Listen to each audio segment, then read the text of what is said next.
Salamat po. Can you stop it? Kanina ka pa sa van, ha? I told you, hindi ko naman control yung mga surge ng tao dito sa hotel, no? Tsaka normally, hindi naman punuan dito. Sumakto lang talaga na malapit dito yung concert, which in my defense, hindi ko naman alam. Of course! I am not a fan of that band. So, paano ko malalaman na may concert pala sila malapit dito? Hello? Ha? Anong sinasabi mo? Hindi, may sinasabi ka eh. No, no, no. Ang binubulong-bulong mo dyan, sinadya ko talagang dito sa hotel na to mag-book after ng client's meeting. Kasi alam kong punuan tapos there's a high chance na isa na lang ang available room. Tapos syempre, since wala tayong choice, mag-share tayo ng room. Tama ako, di ba? Kung hindi lang talaga umuulan, naghanap na ako ng ibang hotel. Yup, even if savings ko madadali, I will go to another hotel. Paano yung mga gamit at maleta natin? Aba, adi iwan ko sa'yo. Same. Mutual feelings. Ayaw rin kitang kasama sa kwarto, no? Everyday na nga kita nakikita sa office. Nauurat na ako sa pagmumukha mo. Imagine ngayon, mas lalong kumukulo yung dugo ko sa'yo. Pasok mo yan dito. Oo, ikaw magpasok niyan. Ikaw lalaki, di ba? Ano, ako pa ba magbubuhat ng mga yan?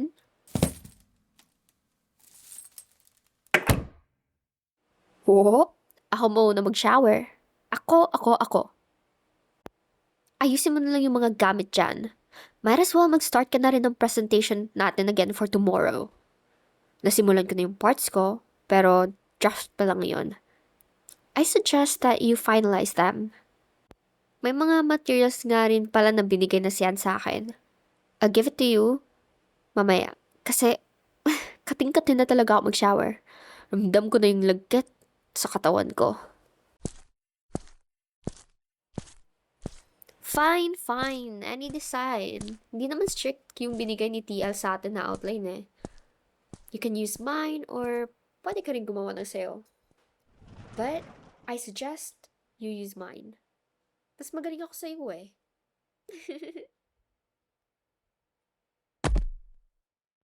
Ha! You missed it! Dapat lang. Kasi kung tinaman ako ng librong binato mo, babato ko sa'yo tong hairdryer.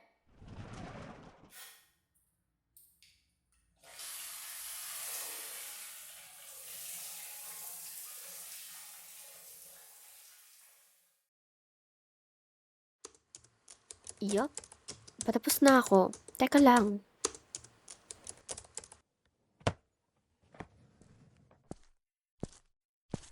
Ano ba kasing problema? Oh. Um, okay. So, ganito. Ako sa kama, ikaw sa sahig or sa sofa. Anong what? Siyempre no. Gentleman ka, di ba? Kaya dito ako sa kama. Tapos, ikaw naman kung saan mo gusto. Anong kanina pa ako? I don't see anything wrong sa mga sinasabi ko sa'yo since earlier. Hindi ba common sense na lang yon? At isa pa, mas nauna ako sa company kesa sa'yo. So, senior mo ako. Ano? Senior citizen? Anong senior citizen na sinasabi mo dyan? Ikaw wala kang respeto ah. So what? Kailan ba birthday mo? Oh, kita mo. Same birth year lang tayo pero ako February tapos ikaw November. So basically, mas matanda pa rin ako sa'yo. And, dapat mo akong respetuhin. Hindi ka ba tinuruan ng mga magulang mo na lumispeto sa mas nakakatanda sa'yo? Hey! Ba't ka tumabi sa akin? What the hell? Huy! Anong good night ka dyan? Bumangon ka, dali. Ugh. Ang bigat-bigat mo ah. Saan ka ba gawa? Sa bakal? Ano? Anong Hoy, yung bibig mo ah. Masyadong pasmado. Bisit. Bisit na lalaking to. Walang idea ng personal space. Dapat ako pa mag-instruct sa kanya kung paano maging gentleman. Bisit. Bisit. Ha? Ha? Wala akong sinasabi Nagre-reklamo lang ako na masyadong maliit tong kama. Sobrang liit. Ito na nga, matutulog na ako. Pagod na rin yung katawang lupa ko eh. Paanong hindi mapapagod? Isang gaya mo ba naman ang kasama ko? Hmm, ano ba? Kang magulo. Malamig, okay? Shut up. Ano naman ngayon kung niyayakap kita? Masyadong mainit? Hmm, malamig nga eh. Tsaka pwede ba, matulog ka na lang? Sabi mo pagod ka, di ba?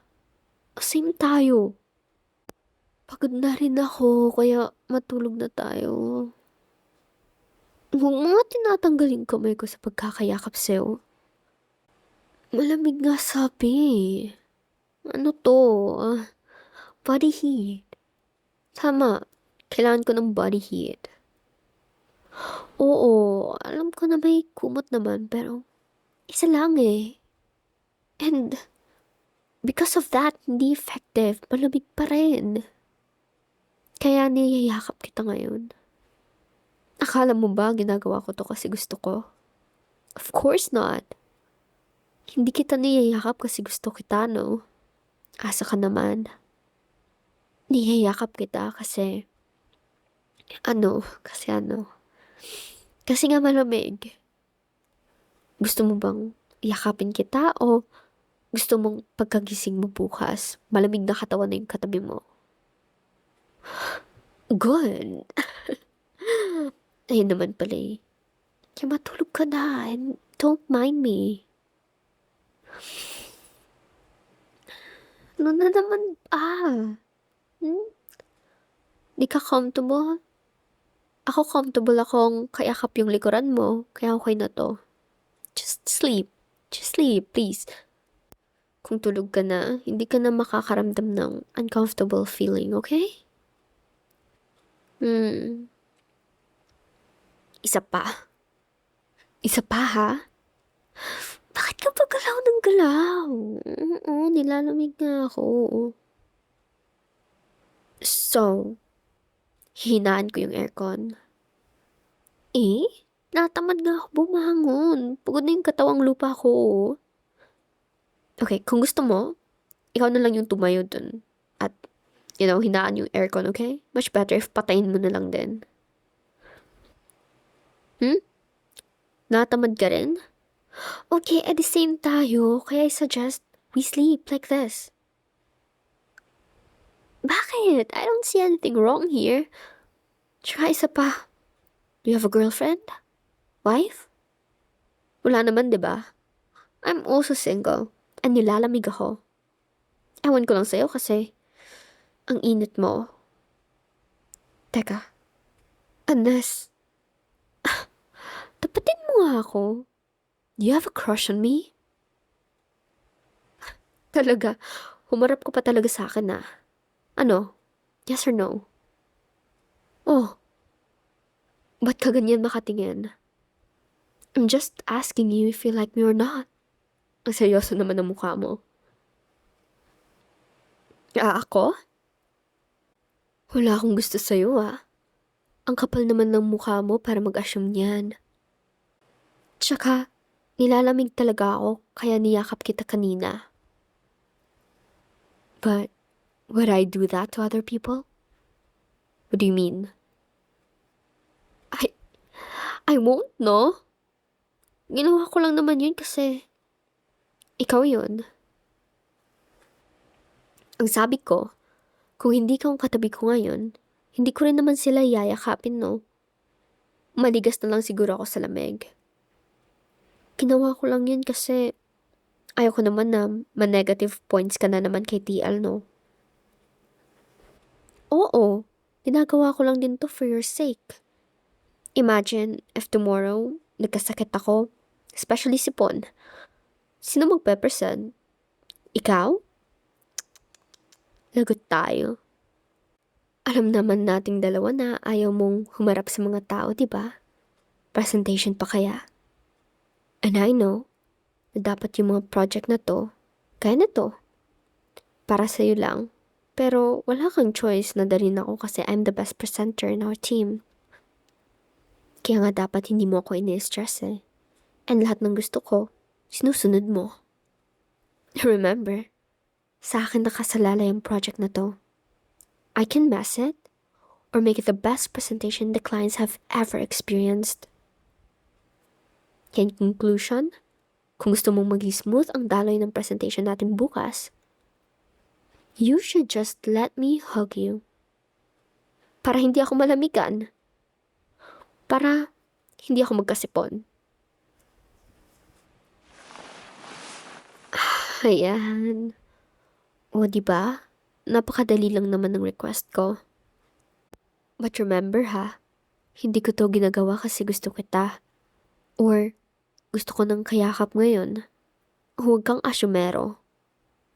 Ginagawa ko lang to kasi nilalamig ako at ayaw ko magkasipon for tomorrow's presentation. For sure, I know ayaw mo rin ako magkasipon. Also, another one, ayaw mo rin naman kasing hinaan or patayin yung aircon. So you don't have a choice. You have to deal with me. And my hugs. Teka. Ang sabi ko, ako lang ang yayakap sa'yo. Bakit? Bakit niyayakap mo rin ako? Body heat? Anong body heat? Hey, bitawan mo ako. Ayaw mo? Ugh.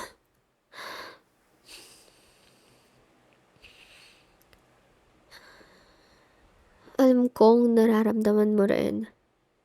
Kaya kung ayaw mong mapahiya, please lang, bitawan mo ako. What do I mean? Nararamdaman ko siya, okay?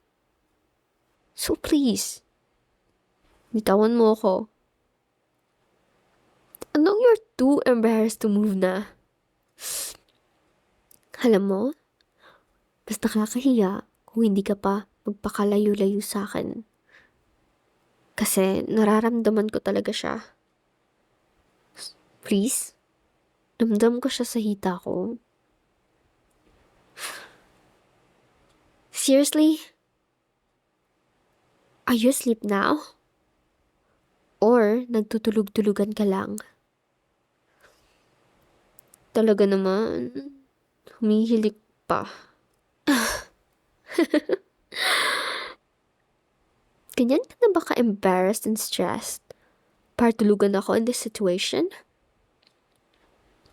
Psst. Hello?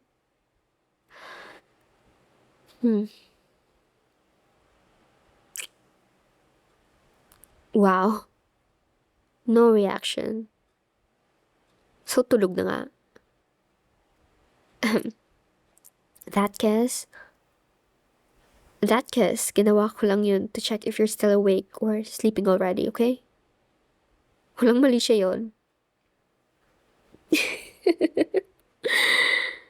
Ba't ko ba ito sinasabi? Tulog na nga yung tao. Okay, Mika. Kalma lang. You don't have to be nervous. Tulog na siya at hindi ka na niya naririnig.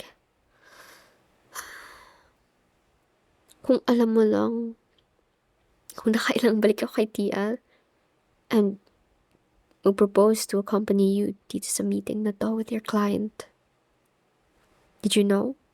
I have a project going on then. And nakasalalay doon ang promotion ko. Don't worry, tinapos ko naman kaagad yun and sinubmit, but I have to pull all-nighters for 3 months. I don't want to sacrifice my career, pero ayoko rin i-sacrifice ka. Yung possibility na magkasama tayo right now, dito. And it works. My plans worked. I feel very tired right now, especially to do menial tasks. But I feel like it was all worth it. Kasama na nga kita ngayon eh. Ang cheesy naman na to, puiset. But then, nakuha ko ang gusto ko after a long period of struggles. Kaya, good night. And, tama ka rin pala.